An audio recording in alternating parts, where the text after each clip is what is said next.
జగన్మోహన్ రెడ్డి గారు ఈ రాష్ట్రంలో పనిచేస్తున్న కాంట్రాక్ట్ అవుట్సోర్సింగ్ ఉద్యోగులందరినీ కార్మికుల్ని రెగ్యులరైజ్ చేస్తానని, సమాన పనికి సమాన వేతనం ఇస్తానని హామీ ఇచ్చారు.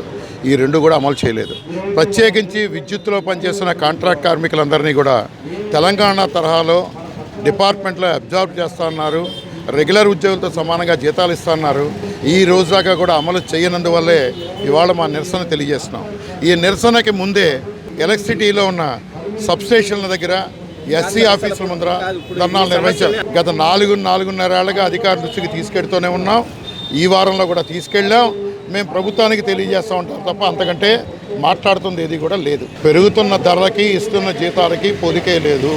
ధరలు విపరీతంగా పెరిగాయి. పెట్రోల్, డీజిల్ ఛార్జెస్ విపరీతంగా కేంద్రం రాష్ట్రం కలిపి భారం వేస్తోంది. కరెంట్ ఛార్జీలు పెరిగాయి, ఆర్టీసీ ఛార్జీలు పెరిగాయి. వీటన్నిటి వల్ల నెలకి ఒక కుటుంబం మీద 10,000 రూపాయల భారం పడుతోంది.